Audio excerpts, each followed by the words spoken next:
Saya itu melihat saudara-saudara saya yang di Palestina itu saya nggak merasa sedih. Bahkan kalau misalkan ada yang nanya, ente nggak peduli dengan saudara-saudara di Palestina? Saya akan jawab tidak. Kenapa? Karena saya lebih peduli terhadap diri saya sendiri. Saya itu adalah anak ketiga dari 5 bersaudara, dan saya sudah menjadi ayah sebelum menjadi ayah beneran. Ya, paham. Sudah menjadi punggung keluarga itu. Ya, Tulang punggung keluarga. Tulang punggung, maaf. Udah menjadi tulang punggung keluarga gitu ya, ya. ya, seperti itu, Ustadz. Ketika saya menjadi tulang punggung keluarga, kemudian juga ditambah lagi dengan kondisi finansial, kondisi ekonomi yang emang parah gitu kan. Terus ditambah lagi diuji dengan syahwat dan hawa nafsu. Nah itu menurut saya sendiri sebenarnya nggak sanggup buat menjalani kehidupan itu seperti itu. Kenapa? Karena mungkin ya kalau misalkan kekurangan ekonomi ataupun apa ya saya bisa bersabar menahan itu semua. Tapi ketika dengan diuji syahwat dan hawa nafsu ditambah dengan kurangnya ekonomi ya boro-boro mikir nikah buat maharaja susah gitu kan. Jadi menahan syahwat itu emang sangat menyakitkan buat saya. Bahkan pernah saya sampai nangis Ustadz di kamar. Sampai saya pernah nunjuk tembok, saking emosinya buat menahan penyakit itu. Gitu Ustaz.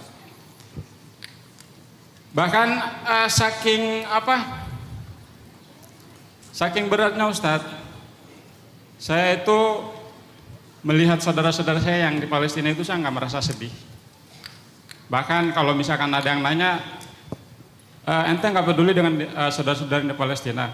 Saya akan jawab tidak. Kenapa? Karena saya lebih peduli terhadap diri saya sendiri. Saking pedulinya saya terhadap diri saya sendiri, saya selalu berdoa kepada Allah. Ya Allah, inilah doa terbaik saya buat saudara-saudara saya yang di Palestina. Saya tahu mereka susah, saya tahu mereka diuji. Tapi Engkau menguji mereka dengan kemuliaan yang sangat dekat. Saudara mereka ada yang syahid, anak mereka syahid, teman mereka syahid, ya. Kemudian ketika mereka digenosidakan, keimanan mereka makin bertambah.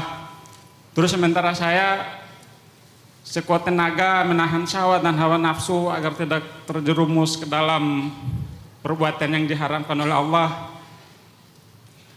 Auzubillah min dzalik, ketika kalau misalkan saya melakukannya, saya mati dalam keadaan su'ul khotimah. Jadi saya diuji dengan di pinggir jurang. Jadi menurut saya itu sangat berat sekali, sangat berat. Jadi saya berdoa itu, saya harap doa itu akan menjadi saksi buat saudara-saudara saya di Palestina bahwasanya saya tidak meninggalkan mereka, dan saya harap mereka juga tidak meninggalkan saya di akhirat kelak ketika di yaumul hisab. Jadi saya minta solusinya dari antum Ustadz buat berikan masukan yang terbaik buat saya pribadi yang mengalami kehidupan seperti ini. Mungkin dengan teman-teman yang di luar sana, yang mungkin ada pencerahan buat kami yang mungkin mereka bermaksiat, bertobat lagi, bermaksiat, bertobat lagi. Itu kan jadinya ngambang antara su'ul khotimah atau tidak.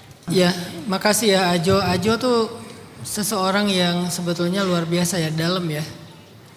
Ketika dia menyampaikan sebuah keresahan itu muncul karena iman Ajo. Karena kalau di hati Ajo nggak ada iman, Ajo nggak akan ngomong kayak barusan. Karena banyak orang yang justru dia bangga dengan dosa.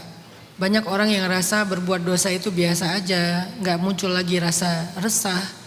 Ternyata salah satu ciri orang beriman itu adalah takut dengan dosa walaupun dia masih melakukan dosa. Itu ciri orang beriman. Walladzina yu'tuna ma ataw wa qulubuhum wajilah. Orang yang banyak beramal tetapi hatinya masih takut. Ternyata hati yang takut, wajilah, itu Allah letakkan di dalam surat Al-Mu'minun sebagai bukti salah satu ciri-ciri orang yang beriman itu punya wajilah, rasa takut. Siapa yang ngasih iman di dalam hatinya Ajo?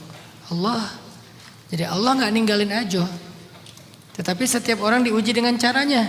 Seperti kata Ajo tadi, ujian Palestina emang berat, tapi mereka diuji dalam kemuliaan, dan itu benar banget. Ujian kita emang ringan, tapi ujian kita di tepi jurang.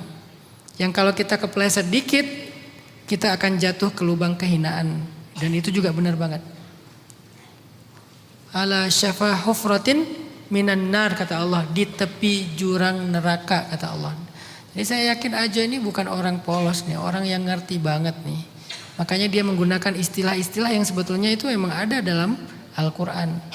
Dan pemahaman dia tentang Palestina dan dirinya itu tuh keren sih. Makasih Ajo udah memahamkan kita juga, ngasih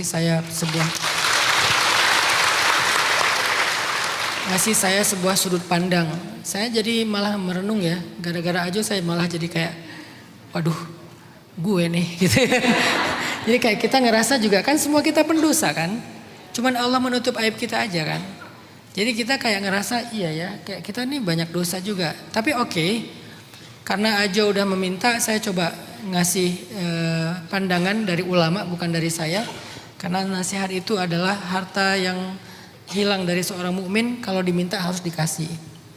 Sebagaimana barang hilang kalau kita pegang, orang yang punyanya minta harus kita kembalikan. Karena Ajo udah minta. Ajo nanti coba di rumah dalam kesendirian sering-sering ngulang firman Allah di dalam surat Az-Zumar, surat 39 ayat 53. Az-Zumar 53.